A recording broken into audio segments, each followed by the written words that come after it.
Hello friends, welcome to my channel. Today I am going to discuss exploring the universe of chapter FST chapter 10. So let's learn something about universe. So in this chapter we will know the universe, observation and laws of nature and derive various theories and model. तो यहाँ पर जो है radiation क्या होता है, radiation कहाँ से आता है, हमें रेडिएशन जो है सन के थ्रू मिलता है। एंड यहाँ पर रेडिएशन कितने तरह के होते हैं, दो टाइप के रेडिएशन होते हैं, एक विजिबल और एक इनविजिबल। तो लाइट क्या है, हमारा लाइट जो है विजिबल रे है, विजिबल है क्योंकि हम उसे देख पा रहे हैं। Radiation like infrared and ultraviolet, X ray and gamma rays are invisible. Visible means दिखना और इनविजिबल मीन्स नहीं दिखना। तो ये सारे क्या है, अल्ट्रावायलेट रे, गामा रे, एक्स रे, ये सारे इनविजिबल रेडिएशन है। उसकी जो रे है, जो भी अल्ट्रावायलेट की जो रेज निकल रही है हम उसे नहीं देख पा रहे, लेकिन लाइट, सन की लाइट को हम क्या कर पा रहे हैं, हम उसे देख पा रहे हैं। We can see the light of sun. तो ये क्या है, विजिबल रेडिएशन है। All these radiation are used in our day to day life and also in astronomy. तो ये सारे जो रेडिएशंस जो निकल रहे हैं नेचुरली, तो ये सारे क्या है, हमारे डे टू डे लाइफ में हम इसी के इर्द गिर्द चल रहे हैं। ऐसा नहीं है कि हम नहीं देख पा रहे हैं तो हमें उनसे कोई मतलब नहीं है, हम इसी की रिवॉल्विंग में चल रहे हैं, इसी के अराउंड में हम इसी रेस की तरफ जो है चल रहे हैं। Another radiation is electromagnetic radiation which is also a form of energy. Electromagnetic radiation भी क्या है, एक एनर्जी का फॉर्म है।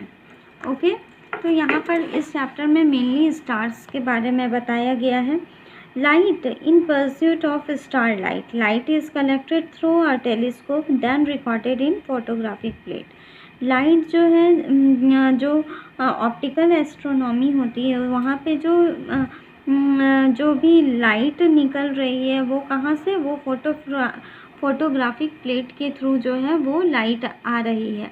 There are number of telescope stationed at different places which scan the skies and add to our knowledge of cosmos। ये जो raise निकल रही है फोटोग्राफिक फिल्म के ज़रिए, तो ये क्या, कॉस्मोस लाइट को हम लोग कैसे देख पा रहे हैं, हम तो इस लाइट को नहीं देख पाते।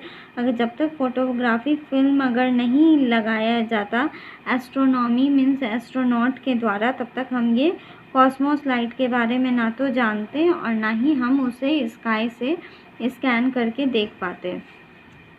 Turning in on the stars, the radio telescope are the basic tool used to study radio astronomy, that is study of cosmic object।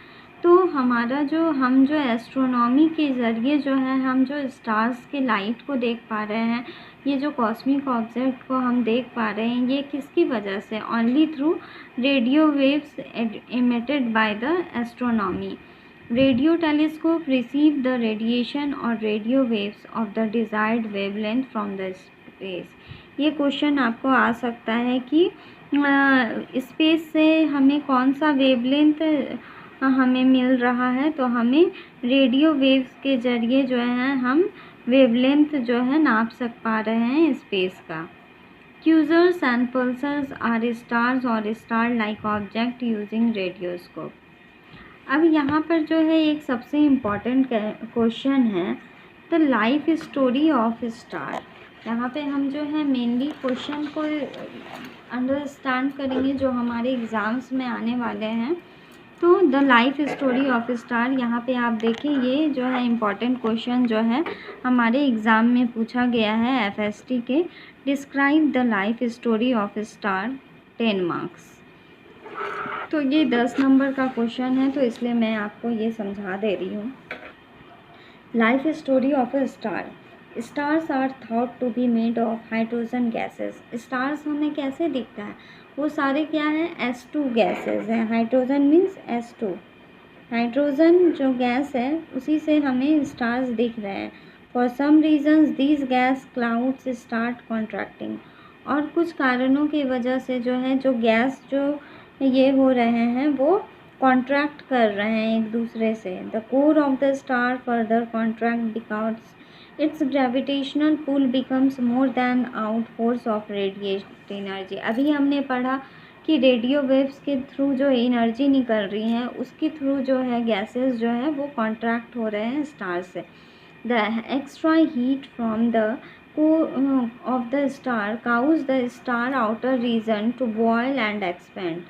हमें स्टार जो है वो जो एक्स्ट्रा जो मतलब लेयर्स आ रहे हैं, जो भी हीट जनरेट हो रही है गैस की वजह से, तो उस वजह से जो है स्टार की जो बाहरी रीजन है वो मतलब जो है ज़्यादा बड़ी हो रही है और ज़्यादा एक्सपेंड वे में हमें दिखाई दे रही है।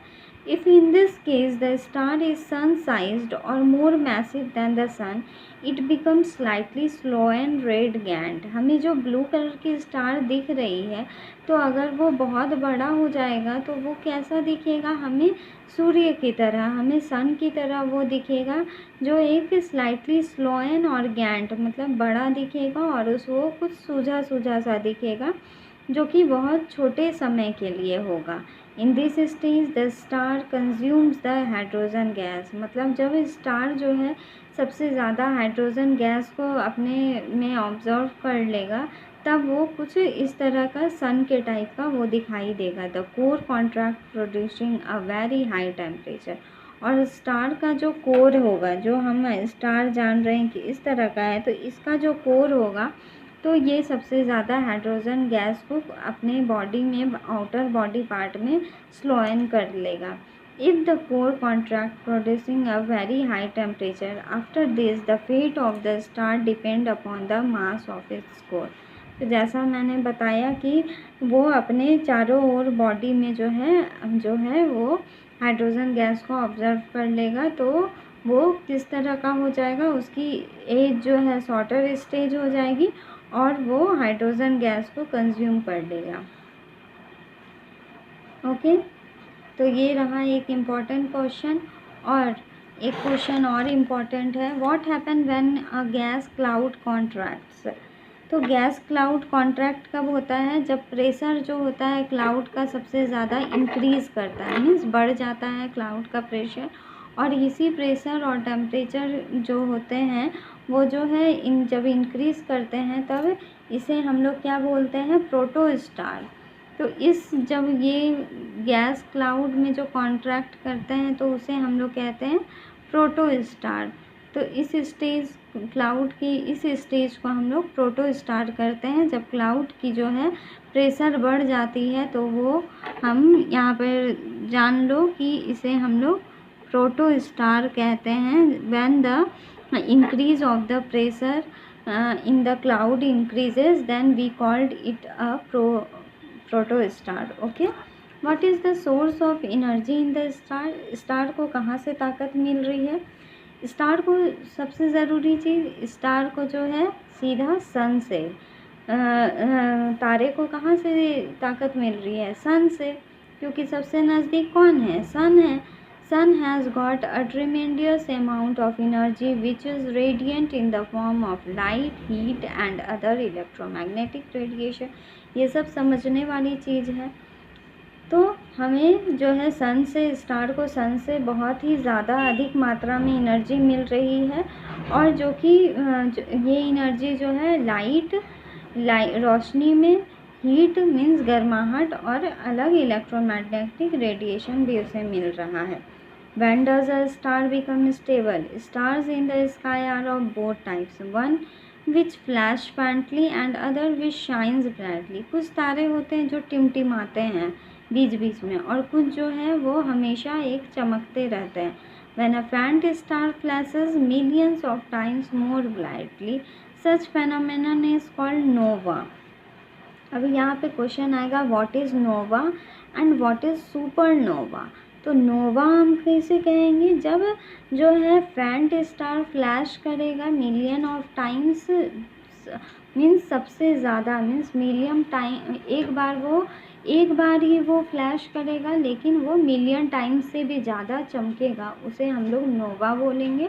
और सुपरनोवा वो स्टेज है जब एक मैसिव स्टार, जब एक बहुत बड़ा तारा एक्सप्लोड करेगा, मीन्स टकराएगा, बहुत बड़े टकराएगा एक दूसरे तारे से, तो वो एक ट्रेमेंडस अमाउंट ऑफ एनर्जी को जो है वो एक्सप्लोड करेगा। और वो मीन्स हम बोलते हैं ना कि तारा टूट गया, तो वो तारा कब टूटता है, जब दो तारा जो है एक बहुत ही ज़्यादा अमाउंट ऑफ एनर्जी को जो है एक्सप्लोड करता है, मीन्स जब एक दूसरे तो टकराता है तो वो फटता है, और वही जो है एक्सप्लोड स्टार को हम लोग बोलते हैं supernova. Okay, so I hope आप लोगों को यह वीडियो पसंद